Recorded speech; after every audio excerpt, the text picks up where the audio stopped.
तो हेलो दोस्तों, कैसे हैं आप सब। उम्मीद करता हूँ बहुत बढ़िया होंगे। हाजिर हूँ बिग बॉस के एक नए एपिसोड के साथ। लेकिन शुरू करने से पहले रोज़ की तरह रिक्वेस्ट है कि वीडियो को लाइक और चैनल को सब्सक्राइब ज़रूर कीजिएगा। तो चलिए शुरू करते हैं। तो आज सुबह की शुरुआत होती है मुर्गे की कुकड़ू से, और उसके बाद बजता है मेरा फेवरेट गाना 3 इडियट का ऑल इज़ वेल। क्या ज़बरदस्त गाना शुरू हुआ सुबह सुबह, सुन के मतलब मज़ा ही आ गया। सब लोग नाच रहे हैं, डांस कर रहे हैं, बहुत एंजॉय कर रहे हैं। यहाँ पायल कह रही है कि यहाँ पर बहुत सारे लोग हैं जो इंग्लिश नहीं बोलते, और सही है। तो अरमान कह रहा है हम तो चाकर भी नहीं बोल सकते क्योंकि हमें आती ही नहीं है। यहाँ अरमान शिवानी का हिडन टैलेंट हिंदुस्तान को दिखा रहा है कि ये देखो, ये शिवानी का हिडन टैलेंट है। अगर पूरे हिंदुस्तान में कोई ये करके दिखाएगा तो मैं उसे 1 लाख रुपए इनाम दूंगा। शिवानी कहती है कि अब जल्दी जल्दी ट्राई करो और 1 लाख रुपए जीतो। यहाँ नेजी साइकेतन को समझा रहा है कि तुमने कल फिर से वो 2 भाई लोग पे अटैक किया, तो लोग कह रहे हैं कि तुम्हारे पास कुछ नया नहीं है, तुम कुछ नया करो। और 2 भाई लोग से इसका मतलब है विशाल और लवकेश। तो साइकेतन कहता है कि पहले मैंने शुरू नहीं किया।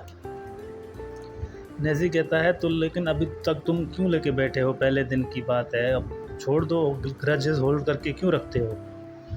यहाँ नेजी सना सुल्तान को बता रहा है कि बिग बॉस में आने से पहले मैं एक थीम पे काम कर रहा था, नावेद वर्सेस नेजी। नावेद मस्जिदों में जाता है और नेजी स्टूडियो में जाता है। नावेद कुर्ता पजामा शर्ट वर्ट पहनता है और Naezy full hip hop dress में रहता है। और नावेद फैमिली और फ्रेंड्स के साथ रहता है, नेजी फैंस और आर्टिस्ट के साथ रहता है। और इन दोनों के बीच में बहस हो जाती है क्योंकि everyone is going through this kind of thing कि मुझे वेस्टर्न होना है कि देसी होना है, मुझे इंग्लिश होना है कि उर्दू होना है। ये एक बैटल ऑलरेडी चल रहा है, सब रिलेट करेंगे इससे। बहुत रेलेवेंट टॉपिक है ये। तो सना कहती है बहुत आला है, ये रिलेटेबल भी है क्योंकि इस चीज़ से हम सब गुज़रते हैं। मैं भी, ये मेरे लिए भी रिलेटेबल है कि मैं बुर्का पहनूं कि वेस्टर्न चलूं।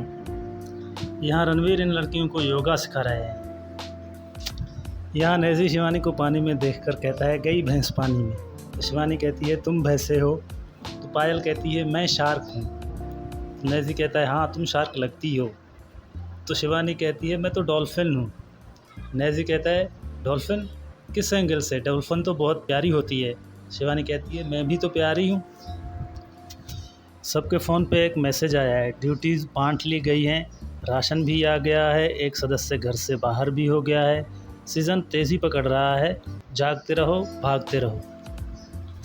लेकिन सना सुल्तान को एक अलग मैसेज आया है, टू बाहर वाला, आज नॉमिनेशन का दिन है और पिछली बार मैक्सिमम घर वालों ने आपको घर से बाहर करने के लिए नॉमिनेट किया था। तो आज नॉमिनेशन शुरू होने से पहले एज़ बाहर वाला आपके पास ये राइट है कि आप 3 लोगों के नॉमिनेशन राइट्स कैंसिल कर सकती हैं। यानी कि 3 लोगों को किसी को भी नॉमिनेट करने का मौका ही नहीं मिलेगा।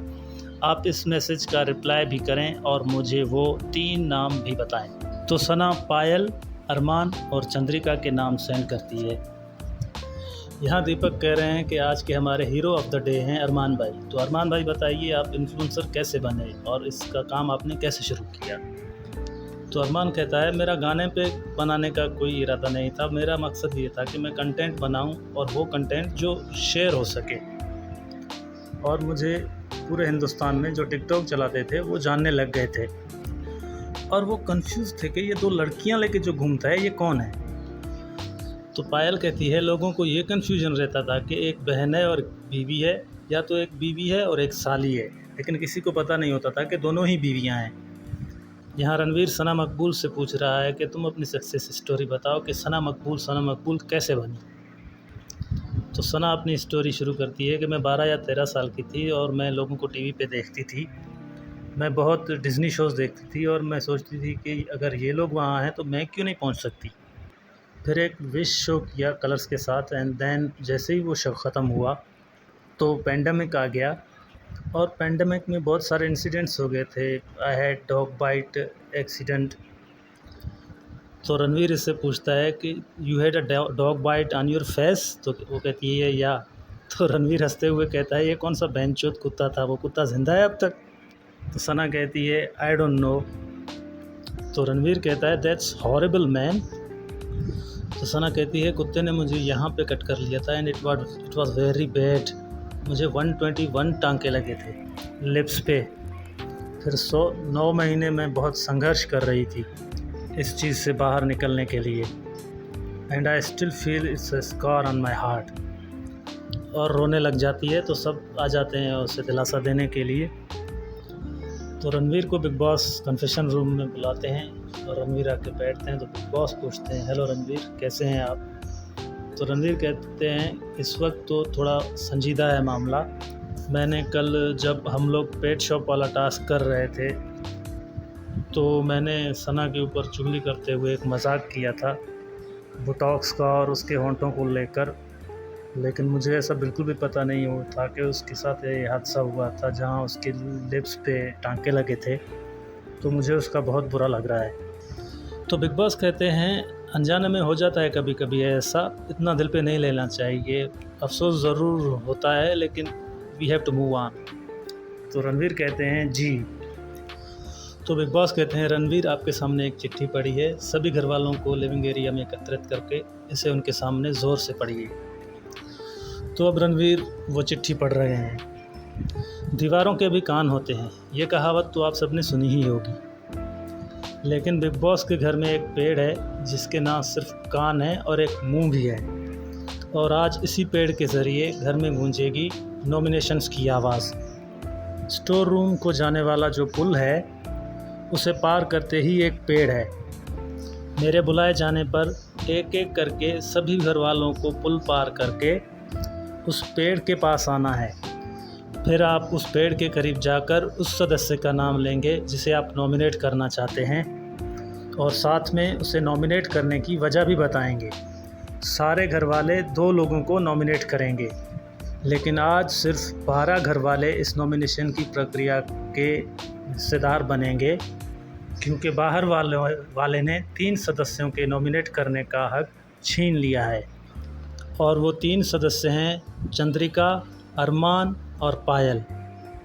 ये 3 सदस्य भले किसी को नॉमिनेट ना कर सकें, लेकिन कोई चाहे तो इन्हें नॉमिनेट कर सकते हैं। तो चलिए देखते हैं नॉमिनेशन की इस खाई में किस किस की आवाज़ गूंजती है। Good luck big boss. तो दीपक आ जाते हैं नॉमिनेट करने के लिए और पहला नाम लेते हैं पायल का। जी, मेरा दूसरा नॉमिनेशन मुनीषा जी है और मुनीषा जी नॉमिनेट करती हैं दीपक को, और दूसरे नंबर पे अरमान को नॉमिनेट करती है। फिर बारी आती है कृतिका की, और कृतिका का पहला नॉमिनेशन होता है सना सुल्तान, और दूसरे नंबर पर दीपक जी को नॉमिनेट करती है। पायल पहले नंबर पे नॉमिनेट करती है शिवानी को, और दूसरे नंबर पर अरमान को नॉमिनेट करती है। विशाल पहले नंबर पर साई केतन को नॉमिनेट करता है और दूसरे नंबर पर अरमान को। शिवानी का पहला नॉमिनेशन होता है अरमान और दूसरा नॉमिनेशन होता है पोलोमी। लवकेश का पहला नॉमिनेशन होता है साई केतन और दूसरा नॉमिनेशन होता है सना सुल्तान। नेजी का पहला नॉमिनेशन होता है शिवानी और दूसरा नॉमिनेशन होता है पायल। सना सुल्तान का पहला नॉमिनेशन होता है अरमान और दूसरा नॉमिनेशन होता है कृतिका। सना मकबूल का पहला नॉमिनेशन होता है साई केतन और दूसरा नॉमिनेशन होता है सना सुल्तान।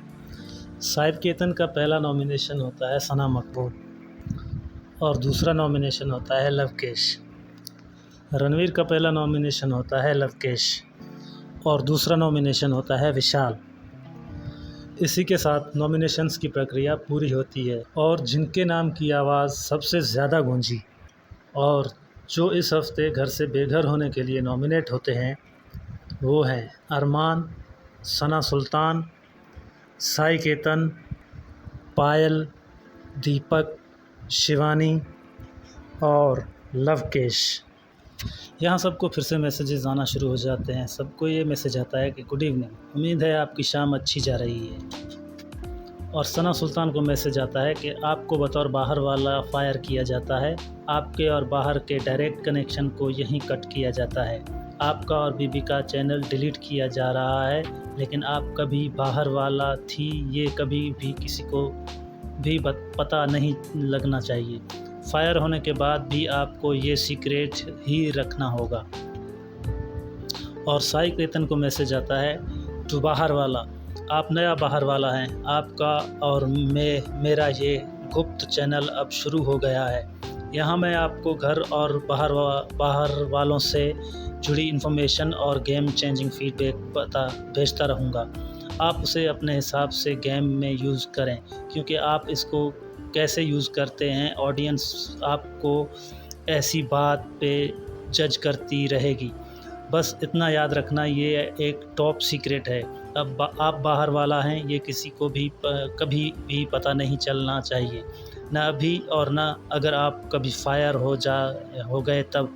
आपको पहली इन्फॉर्मेशन भेजी जा रही है लवकेश के बारे में। और साई केतन ये सारी न्यूज़ और कमेंट्स देख के बहुत मुस्कुराता है, बहुत हंसता है।